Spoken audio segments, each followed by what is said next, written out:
আমার কাছে মনে হয়েছে এই বিষয়টা একটু অস্বাভাবিক। বাংলাদেশে এই মুহূর্তে বেশ কিছু বিচ্ছিন্ন ঘটনা ঘটছে, বাট একটা আরেকটার সাথে কানেক্টেড। গেল কয়েকদিন আগে কেরানীগঞ্জে একটা মাদ্রাসায় ওই মুহূর্তে ছাত্র ছিল না, কিন্তু শক্তিশালী একটা বিস্ফোরণে ছাদ মাত সহ একটা বিল্ডিং উঠে গেছে।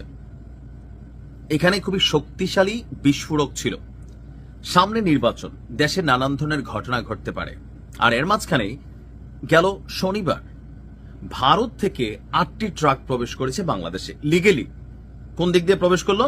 ভারতের পেট্রোপোল স্থলবন্দর দিয়ে।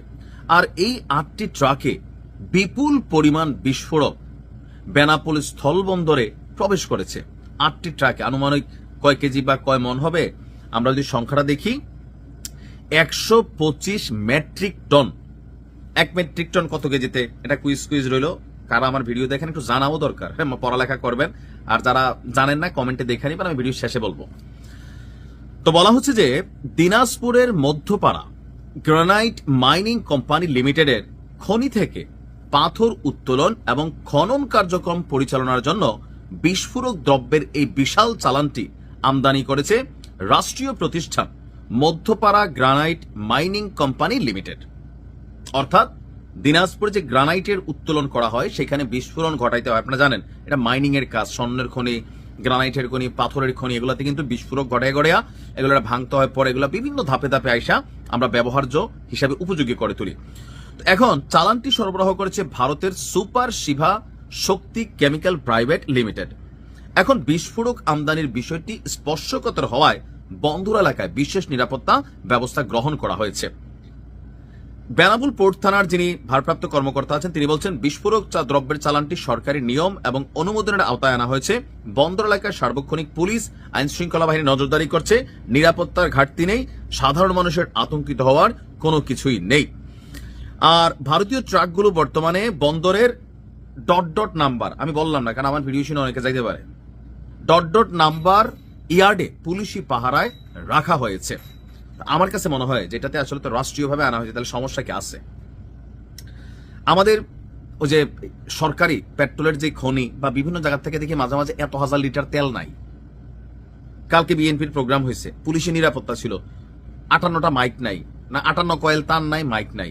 রাষ্ট্রের অনেক জিনিস গাজী মানে অনেক কোম্পানি বিভিন্ন সময় লুট হয়ে যাচ্ছে মবের মাধ্যমে, তো পুলিশ তো থাকে।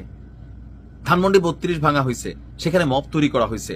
তৌহিদি জনতা মানে মাঝে মাঝে মাজার ভাঙা দিচ্ছে, পুলিশ তো আছেই। এখন অনেক সময় অনেক ঘটনা ঘটতেছে। তো নির্বাচনের আগে দেশের যে কোনো সময় যে কোনো বড় ধরনের দুর্ঘটনা ঘটতে পারে। এই জিনিসগুলা এই মুহূর্তে আমার কাছে মনে হয়েছে বিপজ্জনক। নির্বাচন শেষ হইতো, এগুলা আনতো 4 দিন পরে মাইনিং করতে কোনো সমস্যা ছিল না। এখন আনছে সমস্যা না, এগুলাকে রাখা বা যে কোম্পানি নিচ্ছে সেইখানে তারা তাদের পার্সোনাল প্রোটেকশন কতটা শক্তিশালী, এগুলা কি এতটা সিকিউর রাখা যাবে যে এখান থেকে 2, 4, 10 কেজি 125 টন, এবার বলি 1 টন মানে 1000 কেজিতে 1 টন, তাহলে আপনি বুঝছেন এখানে কত লক্ষ কেজি বিস্ফোরক মানে ঢুকছে। সেখান থেকে যদি 2 কেজি 5 কেজি 10 কেজি মাল নেওয়া যায়, এরকম 2, 4, 100টা বিল্ডিং উড়াই দেওয়া যাবে যারা এগুলো নিয়ে কাজ করে। তাহলে আপনি বুঝছেন এটাকে আসলে কতটা স্পর্শকাতর একটা জিনিস। নির্বাচনের ঠিক আগ মুহূর্তে যখন দেশে নানান ঘটনা ঘটছে, সরকার সবকিছুতে ব্যালেন্স রাখতে পারতেছে না, এটা তো বাস্তব। তো সেই মুহূর্তে এই জিনিসটারে হেফাজতে রাখা কঠিন। বড় কিছুর পরিকল্পনা তো থাকতে পারে পেছনে, সরকারের ভেতরে তো এরকম এজেন্ট থাকতে পারে যে পুরো দেশের অস্থিতিশীল করতে চায়। আমি তো কোনো কিছু হালকা নেই না, কারণ এখানে তো বহুত দালাল ঘুরে, বিভিন্ন দেশের দালাল আছে সরকারের মধ্যে। আমার মনে হয় যেহেতু নিয়েই আসছে, এটাকে সেনাবাহিনীর তত্ত্বাবধানে দিয়ে দেন। নির্বাচনের আগে কোন রকম মানে রিস্ক লওয়ার সুযোগ নাই ভাই। বহুত উপদেষ্টারা দেশ ছেড়া পালাই যাবে, ঘটনা ঘটাই দিয়া আপনি বিপদে পড়বো। সো এটা খুবই ডেঞ্জারাস একটা জিনিস, এটা সেনাবাহিনীর হেফাজতে রাখা হোক, এটা আমার পার্সোনাল দাবি। ভালো থাকুন, আসসালামু আলাইকুম।